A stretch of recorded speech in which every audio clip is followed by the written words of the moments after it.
अस्सलामुअलैकुम बच्चों। आज मैं आपको उस्ताद 10वीं जमात के बच्चों के लिए आज का सवाल लेकर आया हूँ। Subject maths, topic arithmetic progression है। एक्सरसाइज इसकी 5.2 है। आज का क्वेश्चन नंबर 9 है। लिखता है if the third and the ninth terms of an AP are 4 and -8 respectively. अगर एक AP की तीसरी टर्म और 9वीं टर्म 4 और -8 है, which term of this AP is 0। अब इस AP की 0 कौन सी टर्म होगी, कौन सी टर्म 0 होगी, अब हमने ये बताना है। तो सोल्यूशन में लिखते हैं हम इसका। Here it is given that third term हमें बताई गई है, ये दी गई है क्वेश्चन के अंदर। हमने लिखा थर्ड टर्म किसके बराबर, किस तरह लिखी जाती है, A3 को थर्ड टर्म को A3 लिखते हैं। A3 किसके बराबर है, A प्लस टू डी। अब दिया गया कितना है, ये 4। A3 is equal to A plus 2D is equal to 4। अब हम इसको क्या करेंगे, इसको नंबर दे देंगे, नंबर 1 लिख देंगे इसको। अब दूसरा हमें क्या दिया गया, नाइन्थ टर्म भी वो भी हमें क्वेश्चन के अंदर दी गई है। ये नाइन्थ टर्म -8 है। हम लिखेंगे नाइन्थ टर्म किस तरह लिखते हैं, A9। अब A9 को हम लिखते हैं A प्लस 8 को हम लिखते हैं किस तरह, ये किस तरह लिखा जाता है, इसकी वैल्यू किस तरह होती है, ये लिखा जाता है A प्लस 8D, यानी 9 में से 1 को कम करके लिख दिया जाता है।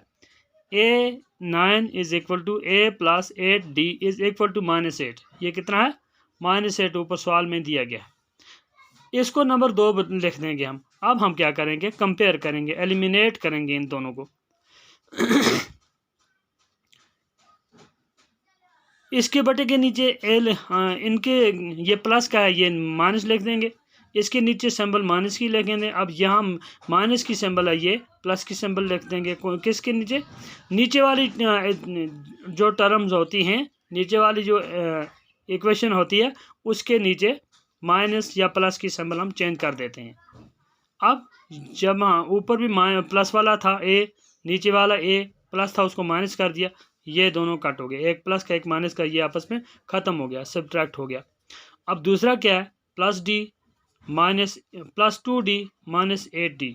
अब ये प्लस था पहले, लेकिन अब माइनस हो गया। अब 8 में से 2 को माइनस कर देंगे तो 6 रह जाएगा।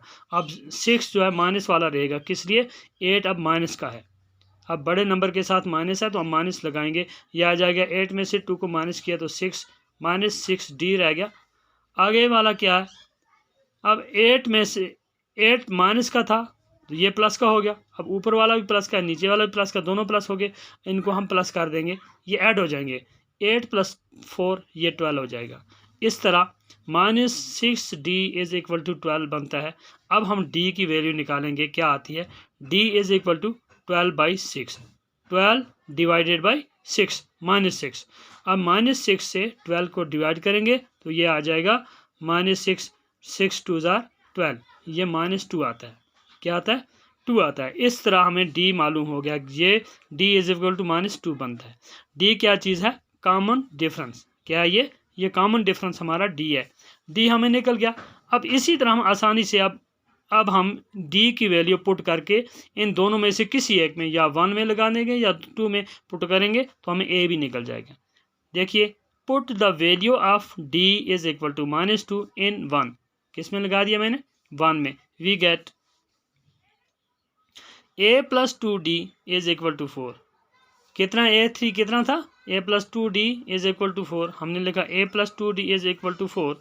अब A कितना है, A हमें नहीं दिया गया है, इसी तरह लिखेंगे A प्लस 2, इसी तरह D की वैल्यू, D की जगह D की वैल्यू लगाएंगे -2, ये हो जाएगा A plus 2 into -D is equal to 4, -2 is equal to 4। A plus 2 into -2 is equal to 4। अब कितना हो गया, A उसी तरह रह गया। अब यहाँ पर प्लस की सिंबल थी तो ये माइनस की सिंबल थी। अब माइनस इंटू प्लस माइनस हो जाता है। जब माइनस और प्लस को आपस में मल्टीप्लाई किया जाता है तो ये सिंबल चेंज हो जाती है, माइनस वाली हो जाती है। Plus into minus minus, then 2 into 2, 2 2 ज़ार 4, ये कितना आ गया -4 इज इक्वल टू 4। अब क्या होगा, अब ए की वैल्यू हम निकालेंगे। ए इज इक्वल टू, ये 4 अपनी जगह पे लगा दिया, दूसरा 4 जो था -4 मसावी के इस तरफ था, अब हमने इसको यहाँ से उठाकर दूसरी तरफ लगाना है, तो ये माइनस था तो ये प्लस हो जाएगा। अब ये बन जाएगा a plus a is equal to 4 plus 4, then a is equal to 8। 4 plus 4 कितना होता है 8। इस तरह हमें a भी निकल गया, a भी हमें निकल गया।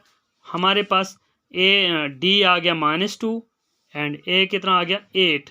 अब हम क्या करेंगे, अब हमें सवाल वाले ने क्या बताया है कि ज़ीरो टर्म बतानी है। ज़ीरो वो टर्म बतानी है जो ज़ीरो आती है, वो टर्म बतानी है जिसकी वैल्यू ज़ीरो आती है, यानी कितने टर्म पर ज़ीरो आएगा, वो टर्म कौन सी होगी जहां ज़ीरो आएगा। तो हम किस तरह देखेंगे, now we find zeroth term. अब ज़ीरो टर्म नहीं ले, उसको हम इस तरह लिखते हैं term of zero. Then a n यानी एन कौन सा नंबर होता है, वो नंबर जो हमने ढूंढना है, जो हमें चाहिए, जिसके लिए हमने ये लिख रहे हैं, हमें मालूम करना है वो कौन सा नंबर है। हम लिखेंगे A N is equal to A plus N minus 1 into D. अब ए एन क्या है, वो कौन सा नंबर ढूंढना हमें, ज़ीरो है। ज़ीरो वो टर्म ढूंढनी है, नंबर नहीं ढूंढना बल्कि टर्म ढूंढनी, वो टर्म ढूंढनी है जिस पर ज़ीरो आता है। वो कौन सी टर्म होगी जहाँ पर ज़ीरो आता है, तो हम लिखेंगे A N is equal to A plus N minus 1 into D, then A is A zero, क्या है वो ज़ीरो लिखेंगे हम इसकी जगह, जो हमें दिया गया है, इसकी टर्म ढूंढनी है। हम लिखेंगे a zero is equal to 8, यानी ए कितना है हमारा 8 है, plus N minus 1 into -2, d हमारा कितना है -2 है। तो ये कितना हो जाएगा, zero is equal to 8 plus N minus 1 is equal into -2। अब 8 को हम मसावी के इस तरफ ले आएंगे, ये यहाँ ऑलरेडी ज़ीरो है, ज़ीरो ख़त्म हो जाएगा, 8 आ जाएगा, -8 लिखेंगे इसको, यानी 8 में से ज़ीरो को निकाल देंगे, वो क्या, वो कुछ भी नहीं है। यानी ज़ीरो के अंदर किसी नंबर को जमा करें या माइनस करें वही नंबर आता है, ज़ीरो की वैल्यू यहाँ पर नहीं आती है, इसलिए हम यहाँ -8 ही लिखते हैं। यानी इस तरफ से हमने सावी के एक तरफ से उठाया, दूसरी तरफ लिख दिया, तो पहले प्लस था, अब ये माइनस हो गया। -8 is equal to n minus 1 into -2। अब हमने क्या करना है, यहाँ पर n माइनस 1 इंटू -2 रह गया। अब यहाँ पर -2 जो है n माइनस 1 के साथ मल्टीप्लाई किया गया है, इसको हम उठाएंगे, मसावी की दूसरी तरफ ले जाएंगे, तो यहाँ पर -8 के नीचे ये डिवाइड हो जाएगा, ये डिवाइड करेगा इसको, अब ये डिवाइड लिखा जाएगा। हम इसको लिखेंगे -8 बाई -2, -8 डिवाइडेड बाई -2, अपान भी हम इसको लिखते हैं -8 अपान -2, ये भी लिखते हैं। हाँ तो ये हो गया -8 divided by -2 is equal to n minus 1। अब माइनस एक भी था, एक भी माइनस का था, दूसरा भी माइनस का था, ये आपस में माइनस ख़त्म हो गया। अब क्या रह गया 8 divided by 2, 8 divided by 2 is equal to n minus 1।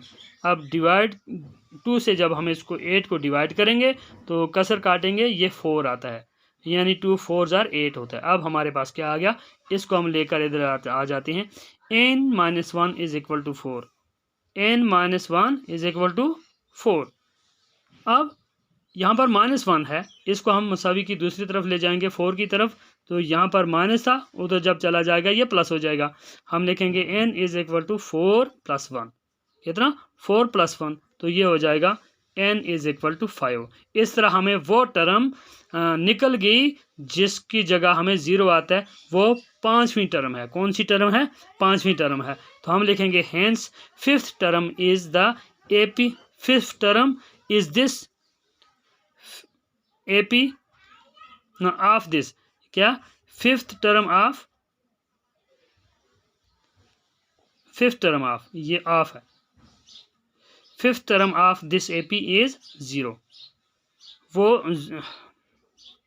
पांचवी टर्म है, कौन सी टर्म है, पांचवी टर्म आती है जहां वो 0 आता है। तो इस तरह ये क्वेश्चन हमारा कंप्लीट होता है। तो अगला क्वेश्चन लेकर हम कल हाजिर होंगे, तब तक के लिए खुदा हाफिज।